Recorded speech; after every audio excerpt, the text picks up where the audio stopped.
What is the most common thing you hear when you tell people about the way you live? How you can handle living with so many people. Do you live in a commune? Yeah, I've lived with roommates before. I just want to live alone. You have to go to a meeting every week? What's it like sharing a bathroom with so many people? Do you all share meals together? Wow, that's really inspirational. Well, they say I'm pretty lucky.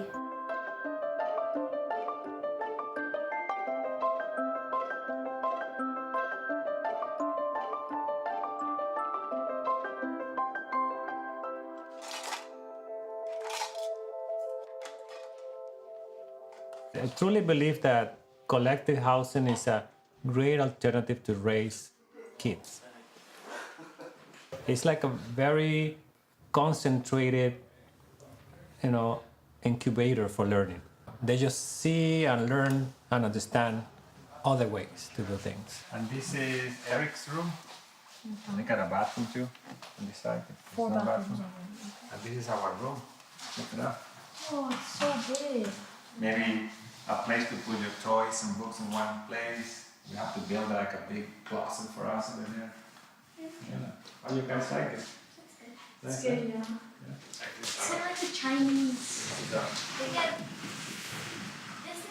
this is like the Chinese meditation. It's a lot of work. It's not simple. And I found living in collective is almost like you have to force yourself to integrate. You need to be flexible. You need to be open. You need to talk. You need to express. If something is not working, you need to attack it right away. So I want to make sure that I offer a good option for my kids to grow. This is definitely the best option I can give them right now. I know there's over 50 collectives in Vancouver and probably a numerous amount of shared houses throughout the city. And what we didn't want to become is just another shared house. What is all this? This is actually my favorite one. So we really wanted to make the vision clear to everyone, like we're a vegan house, this collective, an intentional community. So I think it's whoever's starting a collective, I think it's super important to have that foundation first so that it isn't a guessing game. Because of these guidelines, it's kept the vision pure and it's kept the conversations more focused. That's a good one. That's a good one.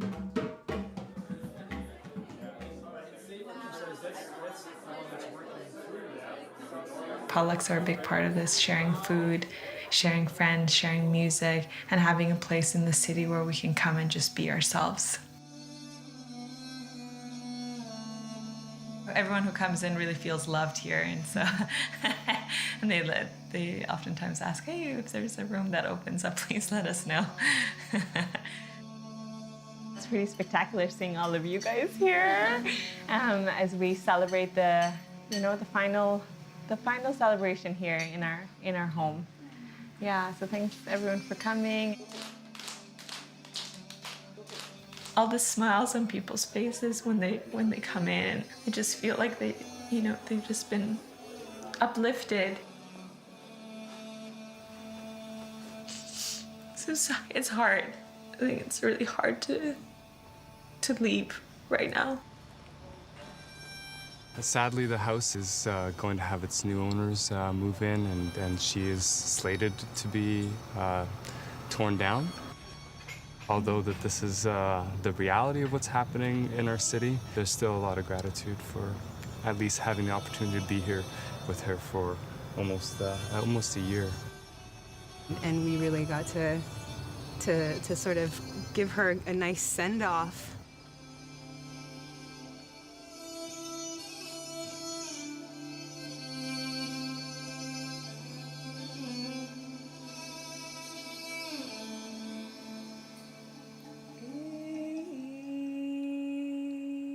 I would say that a collective house is a house that has an intention behind it, more than just being roommates. The people that want to live together and create a family.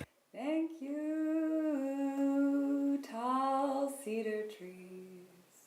Thank you, rain. Can we get some mushrooms? Can we get some mushrooms? There you go. There's also le fromage. Every Tuesday night we have our house meeting, which is also kind of a family gathering. quite the platter today. What are these white things? We get to come together in a circle and share from our hearts what's been going on for us, and also share about the practicalities of what it's like to live in a community house and the responsibility that go along with that. Who wants to begin in the check-in? The biggest thing that ever happens in collective houses is some people feel like they're doing more cleaning than other people. I'll admit that I don't always get my chores done, so I'll be the first one to admit it. Yeah. So I'm gonna write in the notes our kind of protocol, I guess, our approach when concerns come up. And now we're talking about chores, which is awesome. And I have a request for chores, that we have a list of everything that's included. Yeah, we can add that to our schedule. Yeah, I'll just print it out. Cool. Yay! There is a bylaw in Vancouver that states that that a single-family dwelling can have obviously a single family, which is anybody by blood, or 5 people living in a house, and that would make sense if you're living in a small house. But when you're living in a big mansion, like this is a 6-bedroom house. It's 7,500 square feet. We have almost 1 acre property, so to say that there should be a limit of 5 people in the house is a bit archaic. So we all set? So I don't think anybody needs to be told that there's a housing crisis in the city of Vancouver. Our philosophy at Vision is that housing is a right. I'll just stop here and happy to have a discussion. We have almost 10,000 people now who are members of the Vancouver Collective Housing Network. And I think this is a very, very interesting discussion to have about creating more collective houses, because I think it's going to provide a very excellent strategy for the housing crisis. I did raise this after the last election, and the staff said, given what else we're up against, and given that we don't have a single complaint about this, except anxiety on the part of the people in these communities, we don't really want to start down the big road of regulating this and inviting discussion about whether it should be possible and all that kind of thing. So I think on the collective housing part, I would not want to get involved in a big discussion of it unless I already had the answer and we could just execute it. I did feel when I brought up my questions that they were a bit dismissed, to be honest. So that means that we need, for the Vancouver Collective Housing, we need to come out of the underground. We need to start pitching the city. It's inundating the city with requests. We need the city to know that there's a huge demand for it.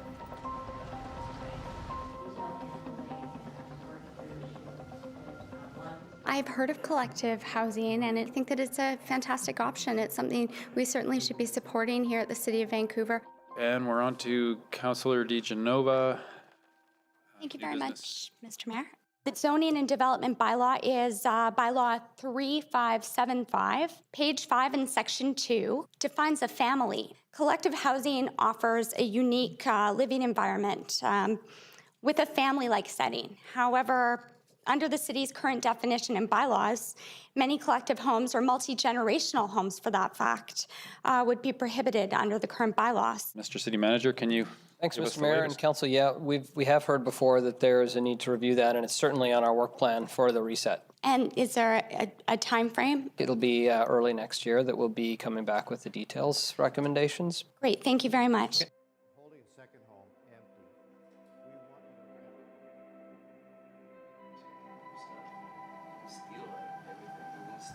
Okay, welcome everybody. Thank you for coming.